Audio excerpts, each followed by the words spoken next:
Welcome back to the course Engineering Chemistry. Lecture 3 Water and its Treatment.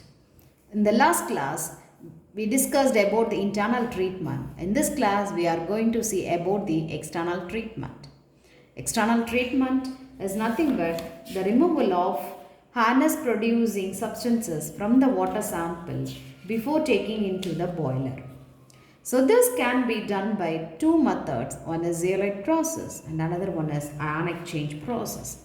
Let us see one by one.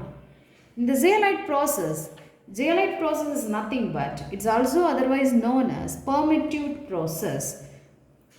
Permutate, it's nothing but the naturally available component. So the zeolites are naturally occurring hydrated sodium aluminosilicate. That is the molecular formula for the natural zeolites are Na2O, L2O3 and X molecules of SiO2 and Y molecules of water.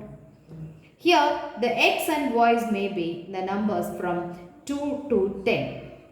The naturally zeolites are usually grain sand and they are non-porous. So such type of zeolites does not suitable for the filtration process. So hence we are going to make a synthetic form of zeolite, that is nothing but permutate. The synthetic form of zeolite is known as permutate, which is highly porous and also possesses gel-like structure. Hence it is generally used for the water softening. The synthetic form of zeolite is represented as Na2Ze. So here the sodium ions are loosely held in Na2Ze. So the sodium ions are replaced by Ca2 plus and Mg2 plus ions present in our hot water sample. See, this is the equipment used in the zeolite process.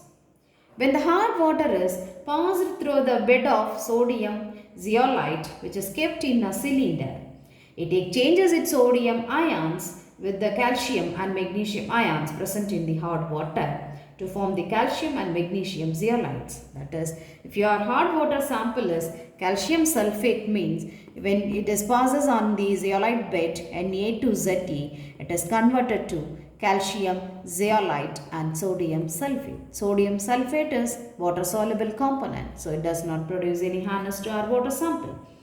If our water sample is if our water sample containing magnesium carbonate as a harness producing ion, when this hot water is passed on the zeolite bed, here the magnesium carbonate is react with sodium zeolite bed. It is converted to magnesium zeolite and sodium carbonate. So the softened water is highly enriched with maximum amount of sodium salts. But this salts does not cause any harmness to our water sample. But the treated water by zeolite process, it cannot be used in the boilers because the sodium salt causes boiler corrosion, caustic embrittlement, priming and foaming process. So in order to avoid such problems, the treated water is again subjected to internal treatment. So once the water is filtered out by this process, the resins are exhausted. So the exhausted zeolite beds are treated by or regenerated by treating with sodium chloride solution. For example, the calcium zeolite is treated with sodium chloride Cl solution NaCl. It is converted to sodium zeolite and calcium chloride. The case of magnesium zeolite means if you are adding sodium chloride that is treated with or washed with sodium chloride solution, it is converted to sodium zeolite and magnesium chloride solution. So this is a simple method for the removing cations from the water sample. So what are the advantages of this method is nothing but the water obtained by this process having hardness 1 to ppm. This method is also very cheap and the zeolite beds can be used again and again. So no sludges also form during this process. These equipments are also very compact and occupies a small space. Its operation also very easy one. But the main disadvantages of this method is nothing but the turbid water cannot be treated by this process because the turbid water, that is the turbidity, blocks the pores on the zeolite bed. And now once again, the acidic water also cannot be treated because the acidic water which damages the zeolite bed.